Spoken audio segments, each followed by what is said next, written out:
This video is on subtraction. I'm going to show you two different methods.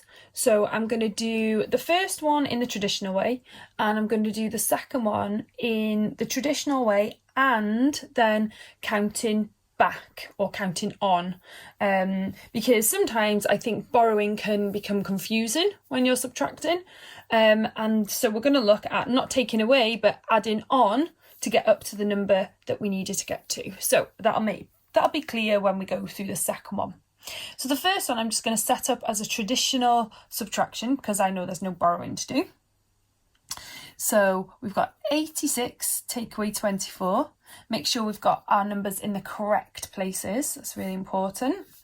So we've got 6 take away 4, which is the 2. 8 take away 2 is 6. So the first one, it's very straightforward. It's just 62.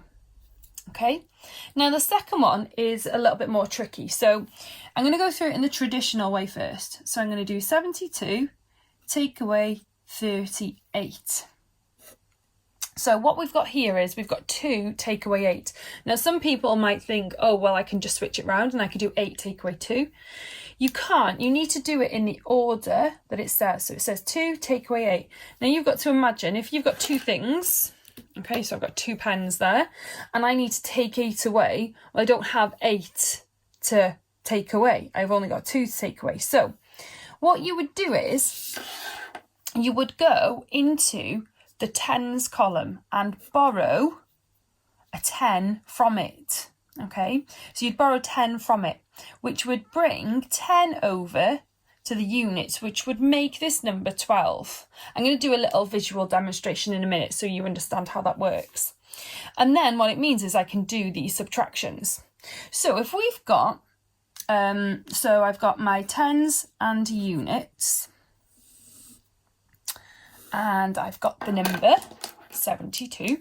So I've got 7 tens, so 1, 2, 3, 4, 5, 6, 7. And I've got 2 units. 1, 2. Okay, so we're taking away 38. So the first part I'm going to do is I'm going to take away my 8 units. Now I don't have 8 units here. So what I do is I borrow one of these, and that's worth 10. Each of these are worth 10. And it moves into this units column. So I've got 10 units to put in here. So 1, 2, 3, 4, 5, 6, 7, 8, 9, 10. Now what that means is now I can actually do the takeaway. So if I'm taking away 8, first of all, from the units, 1, 2, 3, 4, 5, 6, 7, 8. So I'm left with 4. And then I need to take away 3 from the tens. 1, 2, 3. Remember that one's already gone because it went over here, and I'm left with 3 tens. So the answer is 34. I actually really like this way of representing how to do a subtraction when you're not sure on borrowing. I think it makes loads of sense that you move something. I know that sometimes you want to do it in the most quick way possible, the most efficient way for you. But sometimes when it comes to borrowing and you're not sure what to do, this is the nicest way to look at it. I'm actually not going to show you the other way now because I really like this way. So 12 take away 8 is 4, 6 take away 3 is 3. Some of you will be fine with this method, but some of you might want to think about how to using this one. And I'm going to show you both again in this question here. So I'm going to do actually the visual representation first. So I've got hundreds, tens and units. So you always start off with the first number. Okay, so I've got 100. I'm going to use green for my hundreds. And remember, this is worth 100. Okay, so if you're not sure, you can write the number in it. And then I've got 60 tens. So 1, 2, 3, 4, 5, 6. So I'm going to write 10 in there so you know that they're worth 10 each. And then I've got 4 units. So 1, 2, 3, 4. And they're just worth 1 each.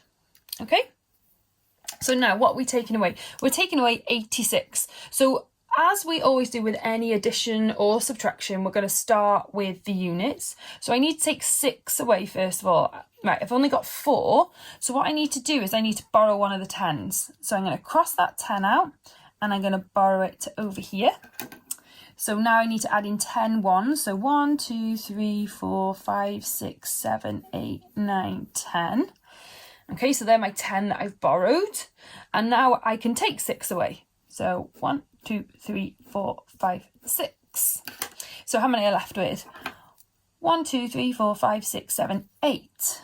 So I've got 8 in my units left. The next bit is we're going to take the 10s away. So this time we need to take away 80.